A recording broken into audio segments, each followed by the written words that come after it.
você quiser me tirar. Não, você fica, você não é... Tem que abrir essa câmera, né? Tá ouvindo? Bom dia, professor. Tá ouvindo? Olha. Deixa eu ver aqui certinho. Carol tá aí? Carol aqui? A professora tá aí?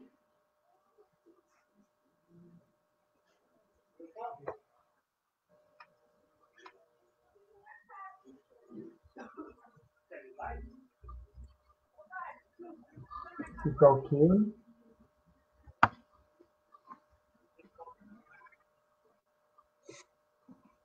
Claro, agora.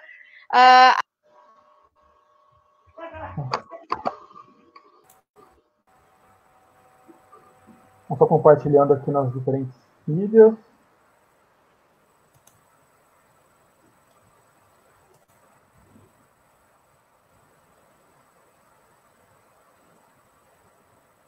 Tudo bem.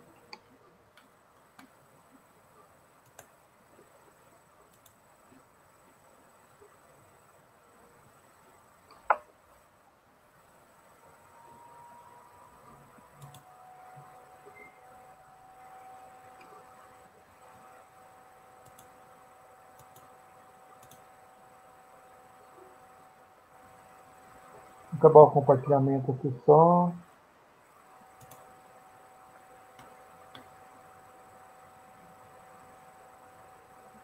Compartilhar.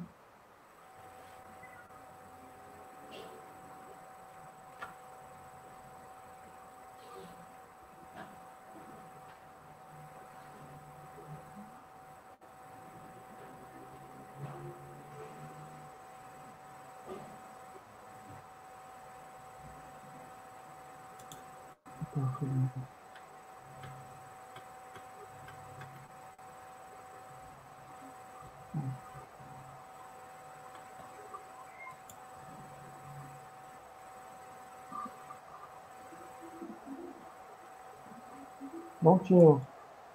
Carol, tá prontinho aqui. Professora? Oi? Tá me ouvindo? Tô te ouvindo. Tá, prontinho. Tá tudo pronto aqui. Tá, eu te apresento?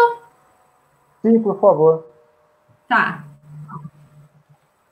Então, quando quiserem começar. Opa.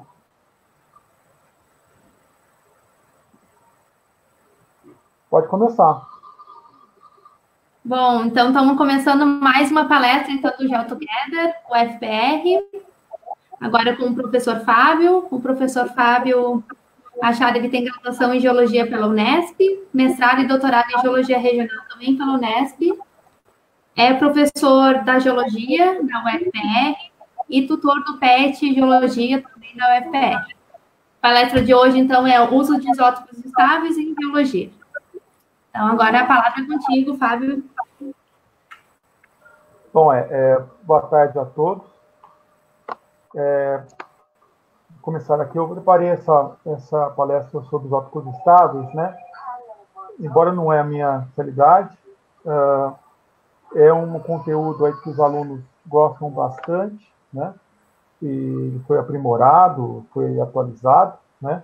Como normalmente a gente faz com uma aula e adaptado aí para uma hora, né?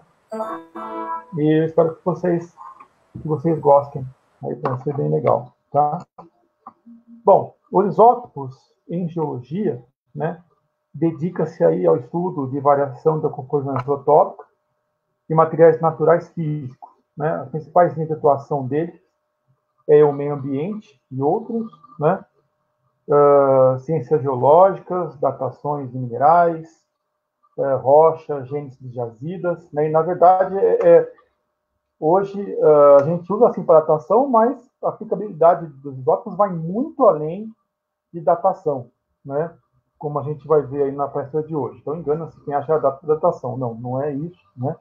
Usa-se muito em questões paleoambientais, tá? Além da parte de Florença, a parte também a parte paleodiversidade até arqueologia, né? E hoje até na indústria, né, de cultura e medicina a gente acaba também usando, tá?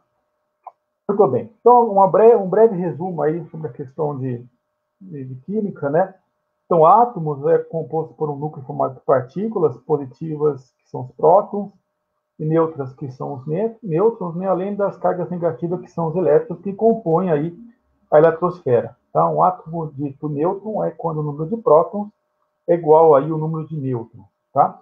O elemento ou espécie química, a gente usa muito termo hoje, espécie química, né? Não está errado, consiste em átomos de um único tipo. Então, átomo de hidrogênio é uma espécie química e átomo de hélio, outra espécie química. Tá? Nas partículas subatômicas, nós temos prótons, carga 1, os nêutrons e os elétrons, com uma carga ínfima em relação às outras partículas. Tá? Bom, em relação ao tamanho, né, o tamanho dos átomos, né, o núcleo, né, ele é 10 a menos 14 ou 10 mil avos menor do que toda a eletrosfera, se você comparar com o diâmetro da eletrosfera. Né? O próton, né, 100 mil avos, né, um elétron, né, o top quark, aí é infinitamente menor. Tá? Aí nas nossas notações, por que é importante a gente falar disso? Né? Porque as nossas notações geoquímicas, né, agora a partir dos próximos slides, vão usar aí esses símbolos para a gente. Né? Então, o número atômico Z, né, a gente coloca aqui subscrito, tá? O número N é o número de nêutrons, o número de massa aqui vai sobrescrito. Tá? Então, carbono 6, 14, carbono de massa 14, né? Tem aí o número atômico 6. Tá? Muito bem. Todos os átomos de um mesmo elemento têm o mesmo número de prótons. Né? Cada espécie nuclear com dados Z e E é chamado de nuclídeo. Tá? É esse númerozinho aqui que a gente trabalha, né? Essa massa aqui, que a gente vai trabalhar na geologia de isótopos estáveis. Tá? A massa desses átomos, né, é uma unidade de medida, né, no qual é comparativamente ao carbono 12. Né? Então, o carbono 12 contém, por convenção, né, uma massa exata de 12 unidades de massa atômica. Né? As outras massas são relativas a esse carbono 12. Então, um átomo 2 vezes mais pesado em carbono vai ter massa 24. Né? Meio, na metade disso, teria 6 unidades de massa atômica. Tá? Nós temos, então, uma massa média, né? Comparado ao carbono 12. Né? Por exemplo, o sódio, 22,99. Né? O átomo médio, né, baseado em todos os isótopos, é sua abundância em porcentagem. Tá? Por isso que massa atômica nunca vai ser um número inteiro. Então, para a gente comparar aí, né, nós temos 3 isótopos de magnésio, né, o isótopo 24 com 24 unidades de massa atômica, o 25 com 25 unidades de massa atômica, e o 26, né, com 26 unidades de massa atômica. Tá? Então, esse isótopo aqui, 24, tem uma abundância de 78,70%, né? O 25 tem uma abundância de 10,3%, e o 26 uma abundância de 11,17%. Né? E aí você vai ter essa comparativamente, você vai calcular uma média, então 24, né, vezes 0,78, mais 25 vezes 0,10, né? 26 vezes 0,11, você vai ter uma massa aí, média de 24,3. Tá? Para nós, aí, geocientistas, né, os alunos geocientistas de informação, é sempre a gente estar ligado nesses trabalhos aí de normatização, né, de abundância, né, aí tem trabalhos como o Sam McDonald, né, 89, 92, que trazem aí dados sempre atualizados para a gente. Vários são os trabalhos aí publicados em revistas renomadas, tá? Mesmo que você não tenha seja na academia, na indústria, você acaba usando muito isso, tá? Bom, o que são isótopos? Né? Então, átomos com igual número de nêutrons, mais diferente número de prótons, mais diferente número de nêutrons. Né? Então, um átomo de um mesmo elemento, de uma mesma espécie, vai ter igual número de prótons, né? Mas pode ter diferente lá números de massa. Tá? Então, os isótopos, né, nós vamos ter, então, como exemplo mais tradicional, né, o hidrogênio 1, o deutério 2, né, o hidrogênio 2, onde você vai ter um próton e um nêutron formando essa massa 2, ou trítio, né, que nós vamos usar esses três aqui nos nossos cálculos, nas nossas interpretações, tá? Onde eu teria, então, um próton, né, e 2 nêutrons para somar aí a minha massa 3, mas ainda assim ele se mantém, né, com o número atômico no valor de 1, tá? Então, os isótopos, se for colocar isso graficamente, ele se mantém aqui numa linha horizontal, né, sem alterar aqui o valor do número atômico, né, mas ele pode alterar aqui o valor do número de nêutrons, tá? Em contrapartida, eu não vou falar hoje, mas nós temos os isóbaros, né, e os isótonos também, tá? Agora sim a gente começa a entrar mais no nosso tema, tá? A maior parte dos núcleos, né, eles são instáveis, tá? Ou seja, as suas combinações de prótons e nêutrons, né, não originam configurações nucleares estáveis, tá? Esses núcleos são chamados de radioativos, né, que se transformam para emissão de partícula alfa, elétron, pósitron, neutrino ou fóton, tá? Bom, e como é que é a energia nesses núcleos, né? Como é que funciona, né? A massa total, né, a massa M aqui em maiúsculo, mostrado nos slides, lembrando que essa apresentação vai ficar disponível aí no Facebook do GeoTogether, o FPR, né? Eu não gosto de ficar lendo muitos slides, então vocês podem estudar depois por eles, né? Então, a massa M, que é a massa total, né, dentro de um núcleo, que é prótons e nêutrons, né, é sempre menor do que a massa isolada, tá, de cada partícula. Então, quando você pega lá mais um próton, mais um nêutron, né, você vai ver que esse número não vai bater, tá? Essa diferença a gente chama de defeito de massa, né, que é a diferença entre as somas das massas dos nêutrons e dos prótons, né, que formam um átomo. Bom, essa diferença de massa é liberada na forma de energia, né, que segue a equação aí de Einstein, né, onde essa energia é proporcional à massa vezes o quadrado da velocidade da luz. Tá? Essa energia, né, é a que gera a energia de ligação dos núcleos. Tá? É a diferença entre esses cálculos mencionados, e nós podemos aqui equacionar na forma de uma equação. Então, a diferença, né, da energia de ligação, né, vai ser igual à somatória dessas massas individualmente somadas, vezes o quadrado da velocidade da luz, menos aquela massa total, vezes o quadrado da velocidade da luz, né? Essa vai ser a quantidade de energia que deve ser fornecida ao núcleo para separá-lo em partículas constituintes, né? Bom, assim, essa energia de ligação ela passa a ser uma energia de estabilidade, né? A estabilidade do núcleo. Tá?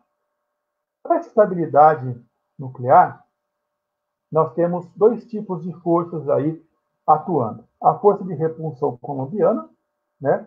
Que é entre os prótons, é uma força de repulsão, né? Uma força eletromagnética repulsiva que tende a separar aí o meu núcleo, tá?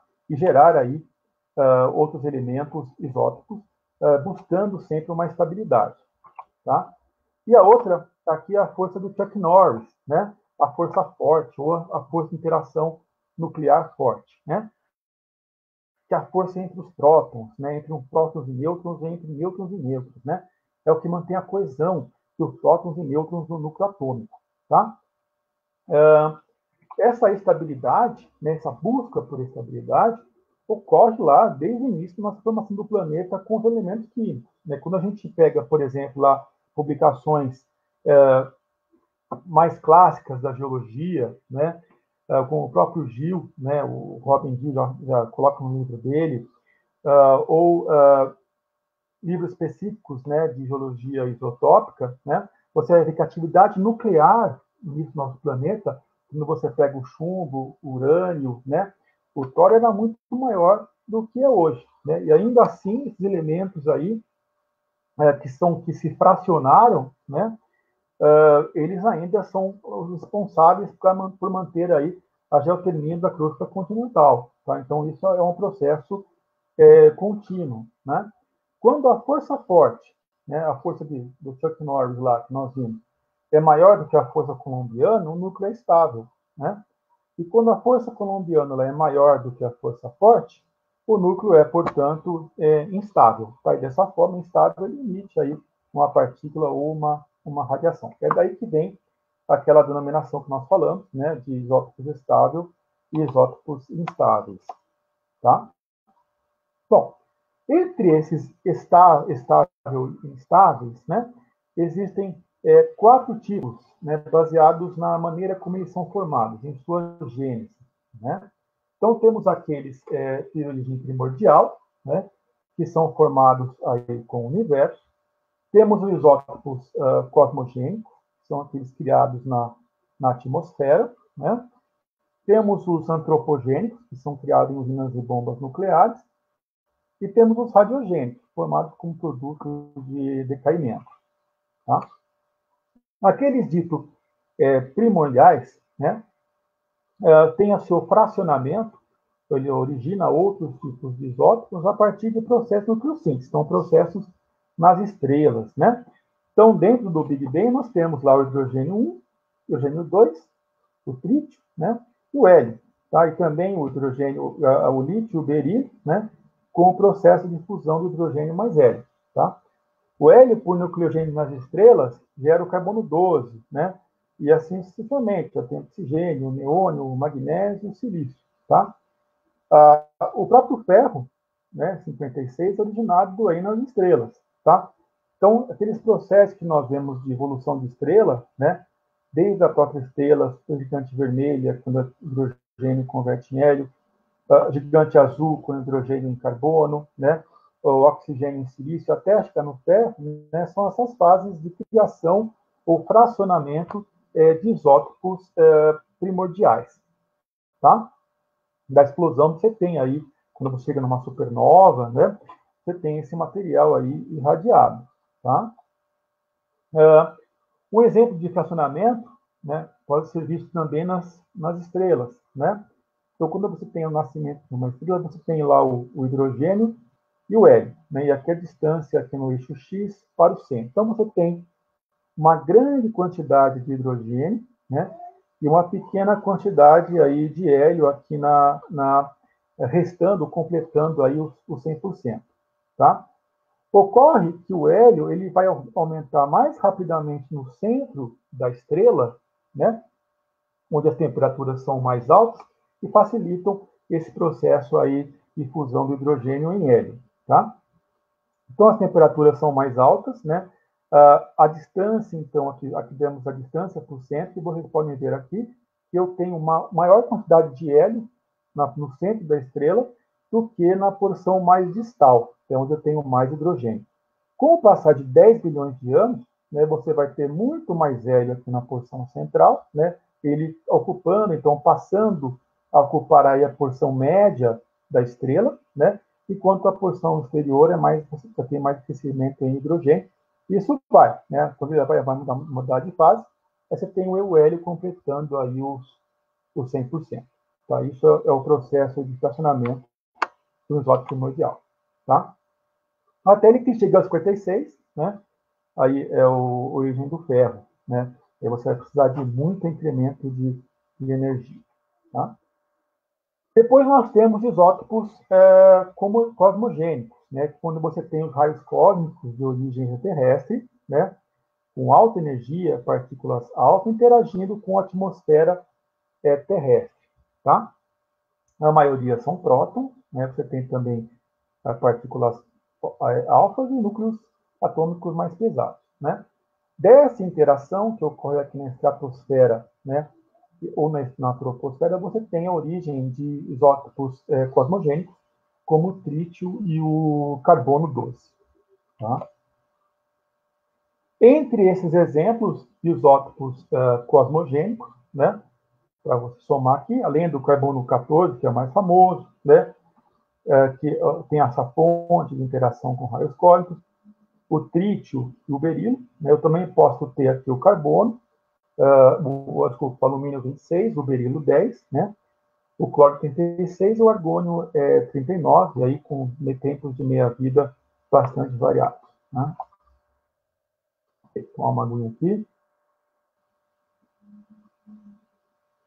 Entre os antropogênicos, nós temos aqueles de pequena meia-vida, né, como o trítio e o iodo, né?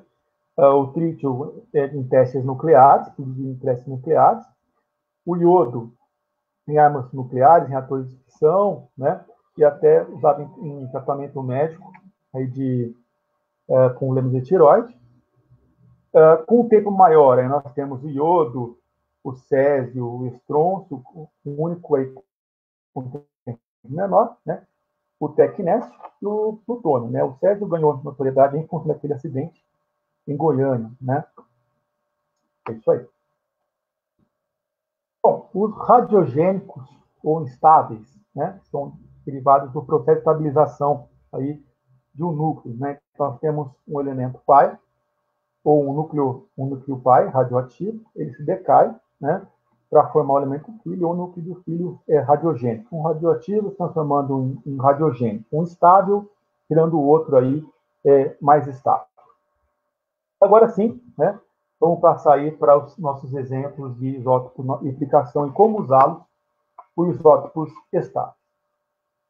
Muito bem.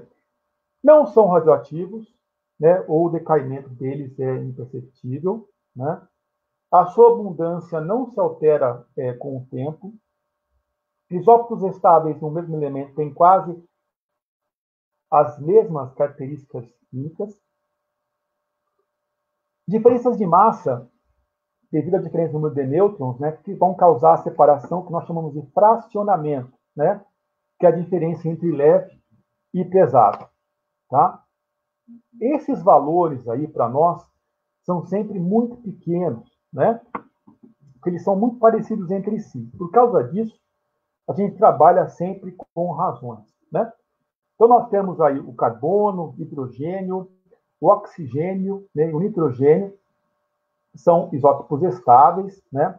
Soma-se a eles também o enxofre, que tem um ciclo mais geológico, né, do que os demais. Eles ocorrem naturalmente na atmosfera, hidrosfera, litosfera e biosfera, né? Então, cada elemento químico apresenta aí um isótopo estável leve, dominante, né, quando comparado aí, com o outro. É lógico, pela propriedade do planeta, né, o fracionamento com o que nós já passamos, você vai ter uma abundância maior aí desse leve, né? E eu posso ver aqui na tabela. Então, isótopo leve, né, isótopo pesado, né? Então, carbono 12, eu tenho lá 98%, né, quase 99%, né? E o carbono 13, 1%, né? O hidrogênio 1, 99,9%, o hidrogênio 2, 0,015%, né? Então, o leve passa sempre a ser a dominante pelo próprio processo de diferenciação geoquímica do planeta, né? O oxigênio 16, 99%, o nitrogênio 99%, e o enxofre também, né? E assim por diante. A gente sempre especifica esse isótopo, né, pelo número de massa. Então, por isso a gente teve que ver lá no início como isso acontecia, né? Carbono 13, 18, enxofre 32, né? Então, nós temos aqui, ó, o próton, o hidrogênio, o deutério e o trítio, né? Olha como o trítio, em relação ao hidrogênio 1, são quantias muito, muito pífias, né? Nitrogênio 15, o pesado, né? Olha só, 0,366, né? E assim também acontece com o carbono e com o oxigênio. Bom, quais são as principais aplicações aí dos isótopos estáveis, né? A gente pode utilizá-los na paleoclimatologia,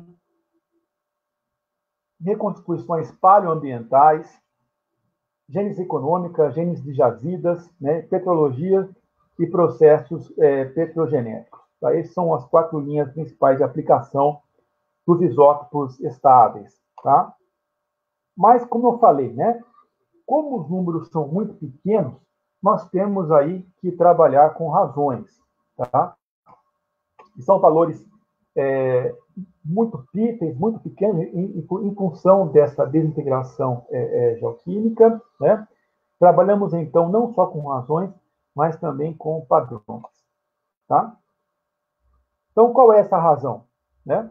Nós vamos trabalhar, então, com a razão do pesado pelo leve. Então, por exemplo, carbono 13 pelo carbono 12.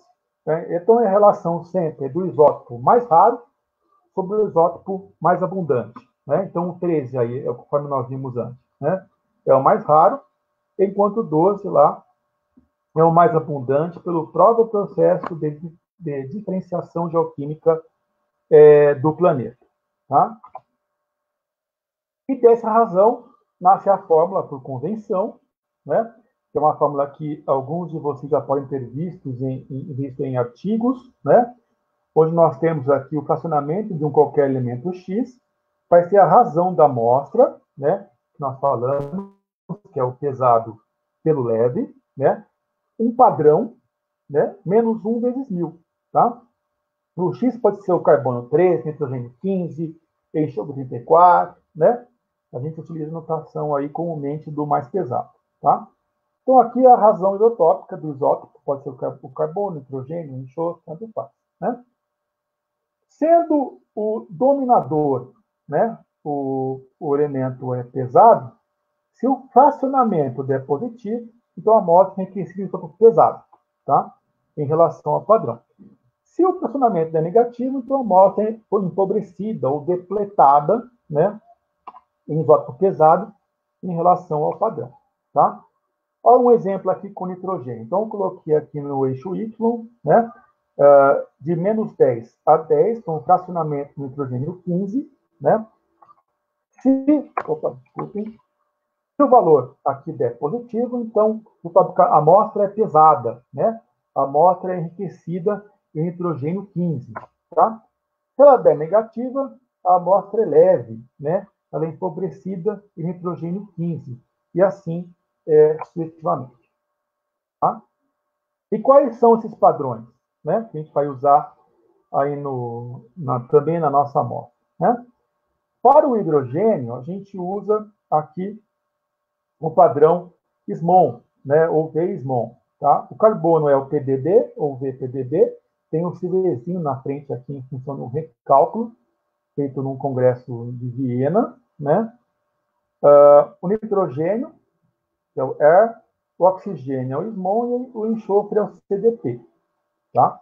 E aqui o valor dos padrões que a gente usa atualmente. Tá? Então, o carbono é o VPDB, que é com base num carbonato, né, da formação PD, lá na Carolina do Sul. Né? Então, é um carbonato, é um calcário, né, que deu uma razão alta de 0,112372, né, sendo que ele é um calcário fossilífero, né? Ele é o nosso padrão utilizado mundialmente. Tá? O oxigênio é o VM Standard in Ocean Water, né? Basicamente, tanto faz para o hidrogênio como o oxigênio, se estiver trabalhando com água, né? É uma razão coletada em diversos oceanos aí do nosso planeta, tá? Homogeneizado, destilado, tá? Então, é o valor aí hoje usado. Aqui nós temos tanto para o 17 como para o 18, depende de qual a gente estiver trabalhando. Tá? Nitrogênio é o ar atmosférico, já considera-se que o ar atmosférico ele é homogeneizado, né? Então não houve recálculo para ele. E o enxofre, né, onde nós usamos aí amostras do Canon Diablo, né, precisamente do mineral troilita, né, presente no meteoro siderítico, né, composição siderítica, né, lá no Arizona, onde também nós temos aí um valor fechado, tá? De 0,0, vejam que valores sempre pequenos, né? E aqui é uma imagem do Canon Diablo, no Arizona, né? Dá para ver aqui hoje um ponto turístico, né? As aplicações, né? Então, esses isótopos estão presentes na natureza, né? Nos ecossistemas, e sua distribuição natural, né? Acaba refletindo processos metabólicos, processos ambientais e, portanto, processos paleoambientais, onde, como vocês vão ver aí nos diversos slides que nós colocamos, para mostrar aí como é que a gente usa, tá? Na abreviação, CHONS, né? Carbono, hidrogênio, oxigênio, nitrogênio e enxofre, né? Daqui nós vamos falar um pouquinho de estudos ambientais, né? Para calcular ciclos de matéria, energia no ambiente, tá? Aqui, rapidamente, para a gente entender aí como funciona esse fracionamento, né? O carbono ele vai fracionar principalmente durante os processos fotossintéticos, né? E você vai ter uma variação desses processos de fotossíntese nos variados tipos de plantas, né? Principalmente daquelas espécies C3, C4 e CAM. Então, para falar rapidamente sobre isso, C3, C4 e CAM é do ciclo de cálculo, quantos carbonos ela acaba fixando, tá? Cada espécie vai ter aí, as espécies vão ter uma classificação, uma divisão dentro aí desse processo de ciclo de cálculo, é o que para nós interessa nesse momento, tá? Então ele acaba aí também pelo próprio CO2 refletindo condições ambientais, né? Ou paleoambientais, tá? Hidrogênio e oxigênio, tá aqui o símbolo de funcionamento, né? Principalmente na parte climática, tá? Temperatura, altitude, precipitação, umidade relativa, né? O nitrogênio é pela fixação, e nós vamos ver isso principalmente na questão de excreção, né? Na paleontologia, né? Ou até mesmo nos dias atuais. O enxofre tem uma aplicação mais geológica, né? O ciclo dele é mais geológico do que biológico, um ciclo bastante lento, né? Onde você vai ter aí fracionamento, principalmente nas rochas, e alguma coisa em menor quantidade, né? Em plantas e ambientes aí anaeróbicos, tá? Então, na paleoclimatologia, né? Como é que a gente pode usar? Então, a gente usa, por exemplo, em sondagens em geleiras, né? Em materiais carbonáticos, tá? Essa parte é bem legal, tá? Bom, usamos isótopos de oxigênio para estudar mudanças paleoclimáticas, tá? Isso começou lá no trabalho de Urey, em 1947. Depois foi aperfeiçoado pelas próprias técnicas geoquímicas, né? Onde foi focado no cálculo de paleotemperaturas do oceano usando rochas carbonáticas, tá? A fórmula é essa daqui, né? Então, 16,9 menos 4,2, né? Vezes o fracionamento da rocha carbonática, tá? Mais 0,13 vezes o fracionamento da rocha carbonática para o oxigênio, tá? Com isso a gente consegue calcular a temperatura aí de formação daquela rocha carbonática e, consequentemente, você vai ter uma ideia de organismos cnidários, foraminíferos, né, e moluscos daquela época que eles se formaram, tá? Naquela época aquela rocha fossilizou, tá? Ocorre que, qual é a base dessa interpretação, né? Qual é a base dessa interpretação? O oxigênio 16, ele evapora mais depressa que o 18, tá? Hoje nós sabemos que o vapor de água, né, sobre o oceano tem tipicamente algo em torno de menos 13 por mil, né, para o fracionamento, tá? E esse fracionamento aqui é que vai ser afetado pelas temperaturas, tá? Vamos ver como é que acontece isso daí através de esquemas, tá? Então, veja aqui, fora do período glacial, né? Estamos fora do período glacial, você vai ter um oceano aí com tanto quanto o oxigênio 16 e o 18, tá? E esse oxigênio 16 e 18, né, lá na água, ele vai ser sintetizado, então, por foraminíferos, por moluscos, por quinidários, né? Todos esses organismos vão sintetizar esses elementos de alguma forma. É claro que mais os foraminíferos, tá? Bom, com a evaporação, então, quem vai evaporar mais rápido, né, é o oxigênio 16. Então, ele é o mais leve, né, tem menor massa e ele acaba se evaporando mais rápido. Então, você vai ter, então, uma atmosfera que isotopicamente leve, né, formada por água, mas esse oxigênio aqui vai ser predominantemente o 16, né, e a água, então, fica temporariamente pesada, ela vai ficar enriquecida em 18, né. E aí, então, você tem aqui esse material aqui nas nuvens, volta a chover pelo próprio limite de runoff. Essa água, então, volta ao oceano, né, e você volta a ter um equilíbrio aí, onde o fracionamento vai ser próximo a zero, né, em períodos interglacial. Tá? Você vai ter os gelos perenes nas calotas, né, calotas polares, e lá você vai ter um valor de fracionamento de menos 30, né? Por quê? Porque o meu pesado, na nossa fórmula, é o dominador, tá? Eu vou ter muito mais 16 aqui, porque esse daqui, 16, onde está o meu cursor aqui na calota polar, né, está enriquecido em 16, né? Porque é aquele que conseguiu evaporar, né? E chegou a essas distâncias aí, tá?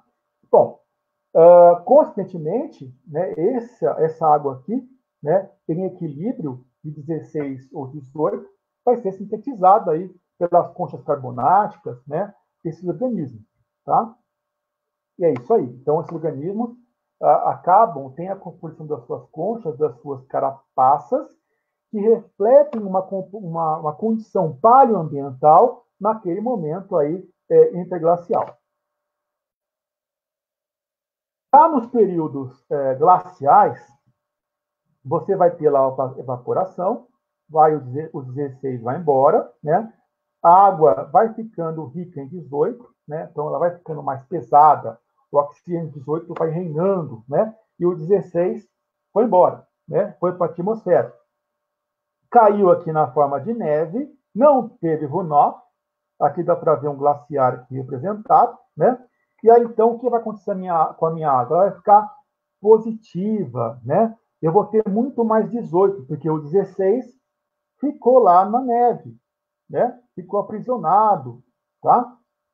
Isso aconteceu na história do planeta Terra, né? Um dos episódios que a gente mais estuda, mais conhece, né? É lá o Creuseniano, né? Seria entre 790 até 630 milhões de anos. É o período Snowball, né? Ou então, bola de neve, né? Que a Terra ficou coberta aí de neve, né? Então, o pouco de água líquida que deve ter existido, existiu em uma forma pesada, tá? Aqui um outro exemplo, para que vocês realmente fixem essa interpretação, né? Período interglacial, então água quente, água quentinha, né? Forma as nuvens, topicamente leves, né? Vai voltar a chover, né? Vai chover tanto aqui como aqui, a água continua temporariamente pesada, limite de runoff, a água voltou, sem mudanças, né? Por isso que o fracionamento é em torno de zero.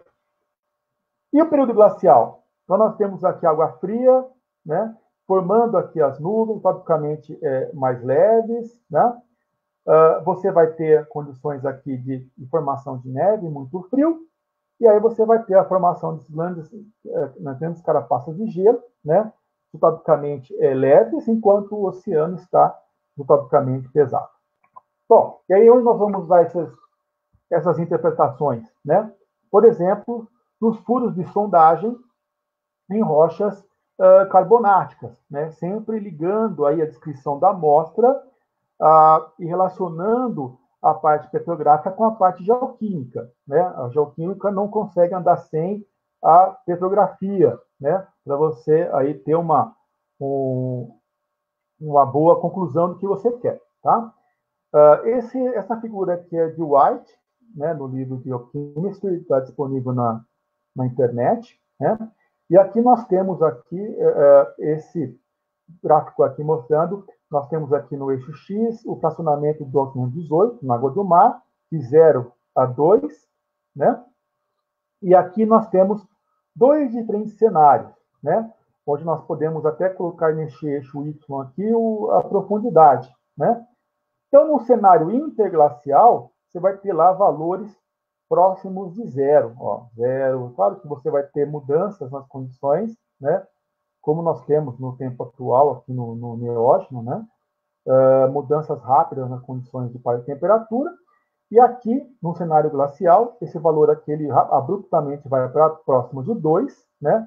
E oscila entre 1 e 2, né? Indicando aí uma condição aí de glaciação, porque minha água ficou é muito pesada, e isso, de forma consequente, repercutiu na composição da minha rocha carbonática.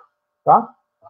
Então, vejam que o carbonato, né, a composição química do carbonato, ele vai ser afetado não só pela temperatura, né, mas pela composição da água do mar e, por consequência, pela atividade vital.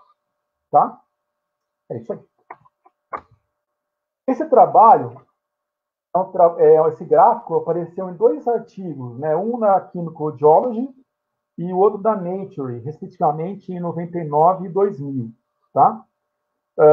Vocês podem ver aqui que os autores usaram aqui mais de 4.500 análises de conchas carbonáticas, né, dentro do filo molusca, e as análises geoquímicas, né, para o oxigênio, elas vão aqui desde 542, então é um pouquinho depois do Snowball, né, do período Devoniano, né, e vão até o recente aqui, Neógeno, né. Bom, aqui nós temos no eixo Y, né, os valores de fracionamento do oxigênio 18, então de menos 3, de 3 até menos 3, tá? Aqui na linha vermelha, nós temos aqui um valor médio, tá? Aqui dos meus resultados.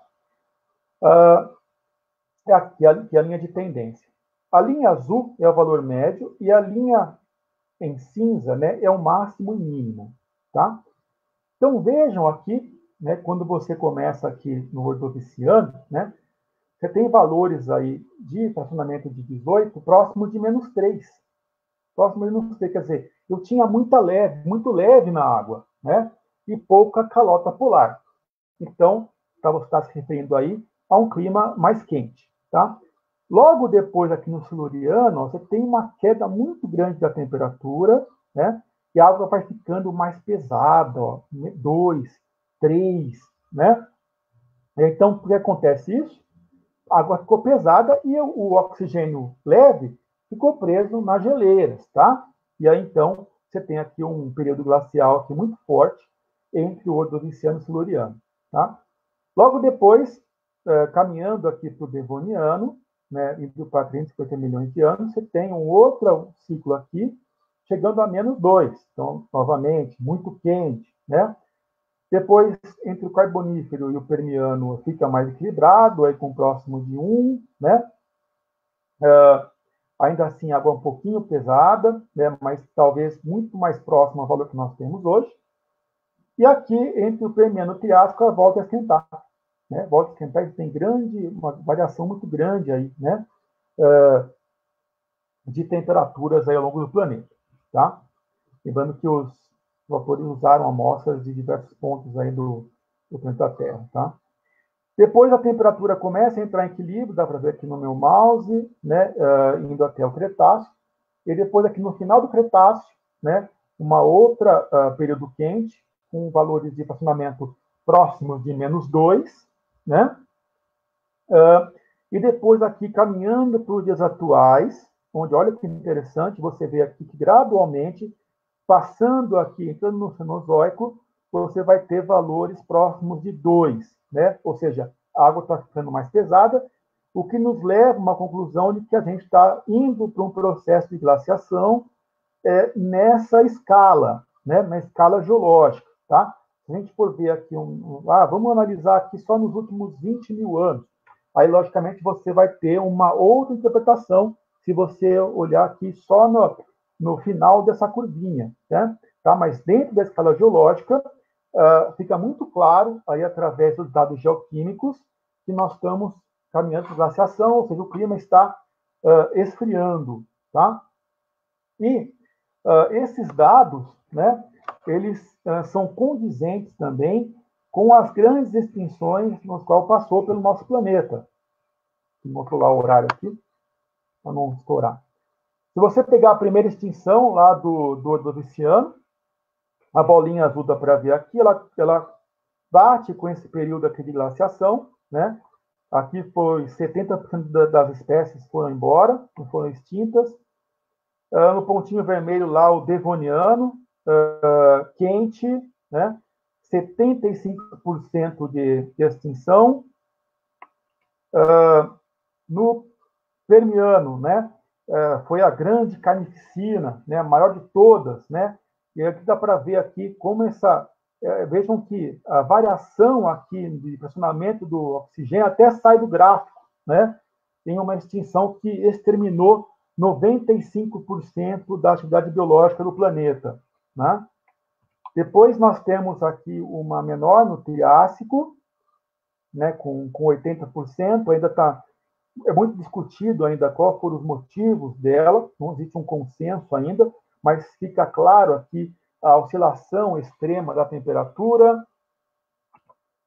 E a do Cretáceo, né, que foi uma pequena extensão, 75%, né, ela só é maior do que a do Viciano, mas ganha fama aí em função do cinema e da cultura popular, tá? Aí você tem queda de meteoro e atividades vulcânicas, que hoje está ganhando espaço das interpretações científicas, né? Agora, convém a gente falar aqui de uma possível sexta extinção em massa, que é nesse período aqui onde você atinge um pico aqui de ou grande oscilação aqui entre o Permiano e o Triássico, né, chamado de Guadalupiano, né, em 259 milhões de anos. Tá? Então, isso aqui é um trabalho recente, 2019, tem ele aqui, onde esses autores aí, eles defendem, né, como que esse Guadalupiano, ainda dentro do Permiano, seja colocado como a sexta grande extinção em massa, mas isso está começando agora, né? Convém a gente ficar de olho aí para ver quais serão os próximos capítulos dessa discussão aí, se vai entrar ou não, né? A ciência é assim mesmo, né? A gente discute as coisas, os dados vão nos mostrando novas interpretações, né? Foi assim, por exemplo, com o Grupo Bauru, na Bacia do Paraná, né? Depois parou bacia, agora virou subbacia, né? Até que exista um consenso entre nós pesquisadores, isso tem que ser debatido, né? Bom, foraminíferos, então, né, passa a ser os nossos importantes paleotermômetros ambientais até para tempos recentes, né? Então, organismos aquáticos, né, eles tendem a fixar esse oxigênio 18 e 16, né, para formar suas conchas, suas carapaças, né? E essa razão aí de carbono 13 e 12 é controlado aí pelo carbono inorgânico que é dissolvido na água do mar, tá? E os processos fisiológicos que vão fazer com que esses elementos entrem na estrutura aí desses organismos, tá? Então, vai formar calcita, vai formar a aragonita biogênica, e a gente usa isso como ferramenta paleooceanográfica. Tá? Aí a gente pode reportar esses dados para entender, né? No ambiente de água quente, então, né, o 16, a atmosfera vai ficar enriquecida em oxigênio 16, né, e vai ficar, enquanto a água do mar vai ficar enriquecida em oxigênio 18. Então, isso aí acaba sendo sintetizado pelos organismos. Tá? O contrário acontece em épocas glaciais. O 16 fica preso nas calotas polares, no gelo, enquanto o 18 fica lá na água do mar. Tá? Então, em períodos glaciais, a concentração de oxigênio em foraminífero, né, oxigênio 18, aumenta em 1,7 por mil. É isso porque a água do oceano fica pesada, né, já que o 16 ficou retido lá nas calotas polares. Esse trabalho é de 2003, né, e ele mostra que no eixo Y, onde você tem a idade, né, do neógeno aqui do zero, né, até 110 milhões de anos lá no Cretáceo, né, para três espécies de foraminíferos, tá? Aqui em vermelho, aqui em azul e aqui em preto, tá? Como são trabalhos geoquímicos e estatísticos, né, você precisa de um grande número de amostras, né? Você pode pegar lá organismos, né, que por alguma impureza ou o próprio método analítico lá deu errado, né, contaminou alguma coisa lá, e aí essas amostras acabam saindo meio fora, né? Então, como essa aqui, por exemplo, né, algumas pretinhas aqui ficaram fora daqui do meu trend, né? Dá para ver aqui que existe um trend, né? Desde aqui do Cretáceo até aqui o Neógeno, tá? De modo geral, você vê aqui que no Cretáceo, né, os valores aqui, eles oscilam aqui de 0 até -3, né, no fracionamento de oxigênio. Tá? Se você ir aqui para o recente, entrar no Cenozoico, você vai ver que esses valores vão aumentando, né, chegando aqui a 2 ou 3. Né? Então, de maneira geral, você vê aqui um trend aqui indicando uma mudança na temperatura da água. Tá? Então, os dados sugerem que durante o Cretáceo, né, a água era mais quente do que é hoje. Tá? Aqui onde está o meu mouse, o quadradinho verde, a água aqui é mais quente, né, do que é hoje. E aqui, ela vai esfriando, porque eu vou ficando mais enriquecido em isótopos pesados. Tá? Não deixando dúvidas aí para nós sobre as mudanças climáticas em escala geológica. Tá? Estamos falando de escala geológica, por favor. Né? Bom, e essa aí que nós temos, é exatamente isso que coloquei nesse slide, é que a gente reflita isso daqui. Né? Então, valores aqui, né, positivos de água pesada, valores positivos aqui na minha água, indicam períodos glaciais. Tá? É o que a gente vê aqui. Ó. Valores positivos indicam aí caminho para períodos glaciais. Enquanto valores próximos de 0, né, indicam períodos interglaciais. Que é o que nós vimos aqui, períodos interglaciais. Tá? Também usamos em geleiras, né, para fazer análise em bolhas de ar. Um exemplo aí é o Lago Vostok, na Antártida. Né? Nós teremos aí uma lagoa confinada em 2,2 mil milhas, isso aí dá mais ou menos 3,5 quilômetros, né, de profundidade. E hoje o pessoal estuda os gases oclusos aí em bolhas dentro dessa geleira, né, para fazer evidências aí, procurar evidências quanto à paleotemperatura, tá? Sabe-se que ela tem de 30 a 15 milhões de anos. O que vai variar, principalmente na atmosfera, é o valor do oxigênio 16, né, o que vai dar indicações para a gente quanto à paleotemperatura. Tá? Vamos falar um pouquinho das restrições de massa, no final. É uma ferramenta analítica muito importante, né, a gente usa para rastrear onde aquele animal se encaixava dentro de um ciclo alimentar, ou você pode trabalhar também com Homo sapiens, Homo erectus, Neandertal, né, para ver qual era o ambiente, o que eles comiam e assim por diante. Tá? Como é que isso funciona? Por que isso acontece? Né? À medida que os animais metabolizam a comida ingerida, você vai ter um fracionamento, né, do carbono e do hidrogênio e do nitrogênio. Tá? Então, o carbono 12 ele é preferencialmente isolado, né, tanto na forma de CO2 como metano. Né? Olha aqui a vaquinha, aqui, ó, né? Quando ela fez isso, saiu carbono 12 preferencialmente. Né? E aí, consequentemente, o animal vai ficando mais enriquecido em carbono 13. Tá? Então, o carbono 13 vai aumentando aqui no dominador, vai aumentando, e o animal vai ficando aí mais positivo. Tá?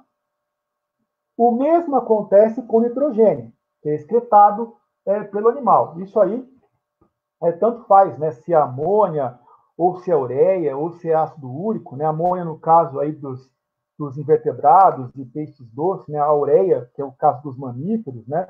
Onde você vai ter muito fracionamento, tá?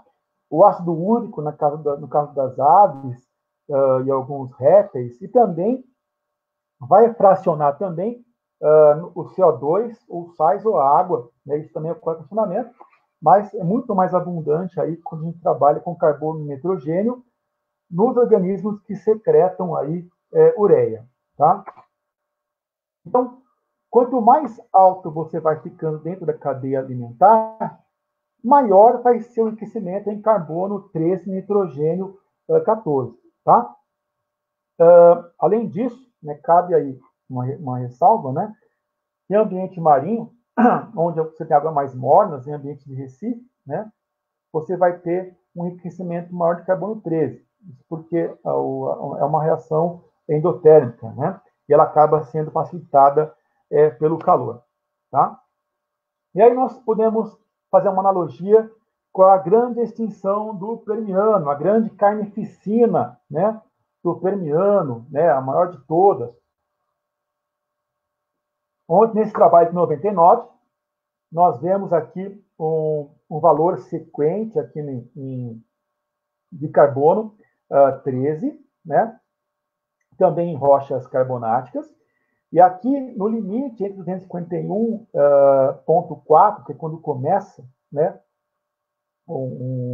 você divide aí o marco do Permiano, né, você tem um decréscimo muito forte nos valores aí do carbono 13, né, do racionamento. Tá? Uma queda aí de mais de 5 por mil, tá? Esse trabalho detectou. Tá? Isso aí é nosso indicador de mudança, né? Você passa aí por Triássico, né? E uma evidência muito forte de uma grande extinção em massa, uma queda acentuada da atividade biológica. Você começa sempre exterminando, né, ou dizimando aqueles que estão mais no topo da cadeia alimentar até chegar lá nos produtores, né? Quanto mais próximo chegar nos produtores, maior é a eficiência da sua extinção em massa, tá? Como acontece na natureza isso? Você tem lá, né, nitrogênio na água do mar, né? Você tem o plâncton, tem o organismo primário, o secundário, né, de terceira ordem e o topo, né? Como é que isso varia? O nitrogênio, né, 14 e 15. Você tem lá 1.000 para 3 e 14 para 15. Depois, cada nível da minha cadeia alimentar, ele vai subindo em mais 3 por 1.000, né? Então, o plâncton, 1.000 para 6, o organismo primário, 1.000 para 9, está enriquecendo em nitrogênio pesado. Eu estou subindo na cadeia alimentar. 1.000 para 12, 1.000 para 15 e até chegar no topo aí com 1.000 por 18. Tá? Como é que a gente usa isso para estudar a nossa ecologia, ou paleoecologia, né? Em qual nível essa espécie se alimenta? Então, você achou lá um fóssil, né? Ou você achou uma espécie nova, né? Você quer saber lá qual é a alimentação desse organismo, né? Como ela se encaixava nesse paleoambiente, né? Você tem aqui que mudar a pergunta, né? Qual é a razão isotópica de nitrogênio em seus tecidos? Então, vamos lá. Vou lá o nosso Blender, vamos abrir. Sim. Abrimos. Opa. Preparação, descalcificação, deliquidificação, desidratação, né? Colocamos um espectrômetro de massa e para obter o resultado, você vai ter lá 1.000 por 14, né, como resultado. E aí você vai ter lá que ele situa-se entre o segunda ordem e o terceira ordem, o que seria uma nova terceira ordem. Tá? Bom, quanto ao enriquecimento, né, os LEGs são mais usados em reações climáticas, em reações químicas dentro do corpo. Os LEGs são sempre excretados pelos diferentes processos que a gente comentou aqui. E os pesados vão se incorporando aí nos tecidos musculares. Tá? A reação isotópica, ela varia aí de 1 por 1.000, no caso do carbono, por nível trófico. E nitrogênio é 3 por 1.000 em cada nível trófico. Tá? Então, olha lá esse gráfico, né? Onde nós temos o nitrogênio aqui e o carbono. Tá? Você vai ter lá o plâncton, com um fracionamento de menos 21 e 2 por nitrogênio. Subiu de nível, você aumentou aqui em um valor, o valor do carbono, e aqui você aumentou em 3, né, o valor do nitrogênio. Subiu mais um, você aumentou mais um aqui para o carbono e mais 3 para o nitrogênio. E assim por diante, até chegar no topo. Ok? Alright? É isso aí. Então, a gente é o que a gente come, né? O conteúdo isotópico de um lugar para outro, ele varia, né? Se você é vegetariano, você vai ter uma razão isotópica diferente daquele cara que come carne todo final de semana, ou churrasquinho, ou que toma suplemento vitamínico. Isso vai variar, tá? A sua história, né, ela acompanha os seus cabelos, seus dentes, seus ossos, em função desse fracionamento, tá? Nesses estudos, a gente pode usar tanto oxigênio como carbono. O mais interessante é que eles se acompanham, né? Esse trabalho aqui é de 2009, né? Novamente para foraminíferos, e aqui a profundidade, ó, são amostras de sondagem, né? Então, ele viu aqui que, para essa espécie, né, o funcionamento aqui ficou em torno de zero. Tá? Vejam que, para a rocha carbonática, né, o oxigênio, eu vou usar o VPDB, né? Porque é o padrão para a rocha carbonática. Tá? Se eu estivesse falando com água, eu usaria o Weismont. Tá? E aqui é a mesma coisa, ó. Outra espécie, com a mesma profundidade, né? Algo entre 0 a 1, né? E aqui o carbono, ó. Vejam que nesse trabalho ele não teve oscilações, né? O que mostra aí um equilíbrio, né? Até essa profundidade na biodiversidade dessa espécie. O carbono 13 e o oxigênio 18 são proporcionais entre si, né? Formam um trend, né? O carbono 13 ele entra também por reação endotérmica, gosta de água quente, né? E o 18 aqui indicando aqui um equilíbrio da temperatura do mar. Então vejam que tende a formar pequenos trends, né? O que mostra uma proporcionalidade nos valores. Tá? Também usamos nitrogênio como indicadores de poluição. Tá? Eu estou terminando já, não estamos extrapolar muito tempo. Né? No tratamento de esgoto, né, as bactérias que em ambientes anaeróbicos vivem nitratos, né, elas vão começar a usar aí o azoto, né, na sua incorporação do oxigênio. Tá? Desse azoto, o NO3, o nitrato, ele gera nitrogênio, né? O processo não tem 100% de eficiência, tá? Ele vai precisar fazer isso para a própria reação química da própria bactéria, tá?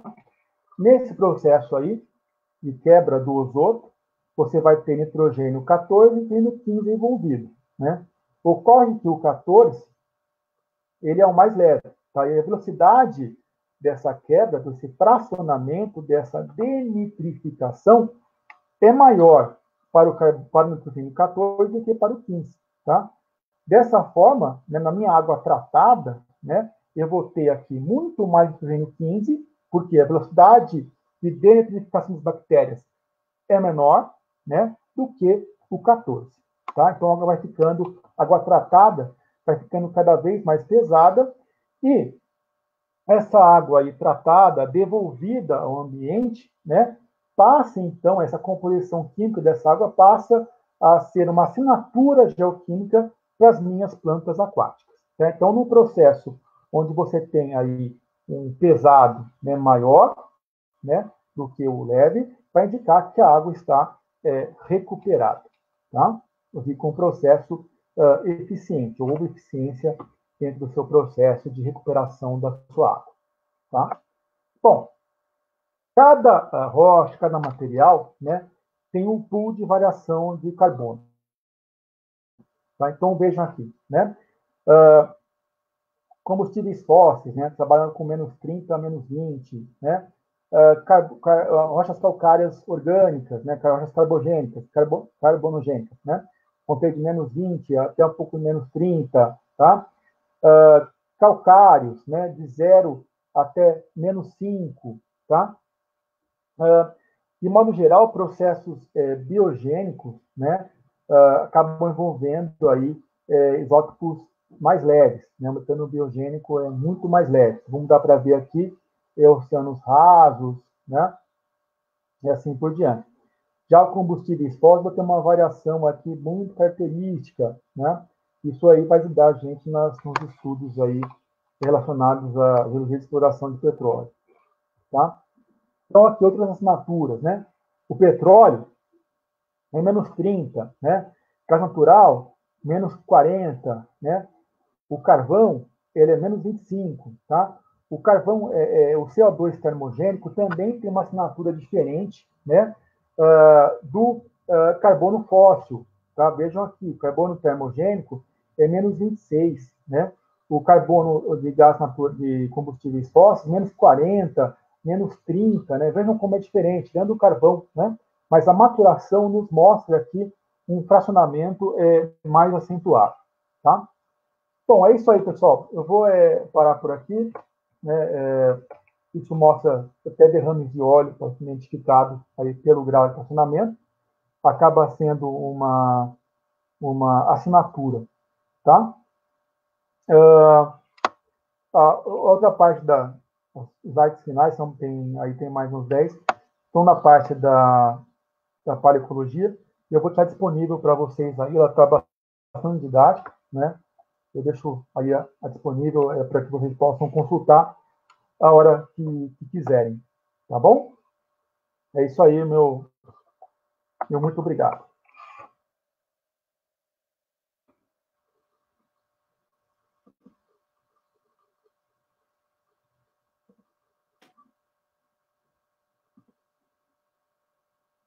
Alguém está aí? Edu, pode encerrar, por favor.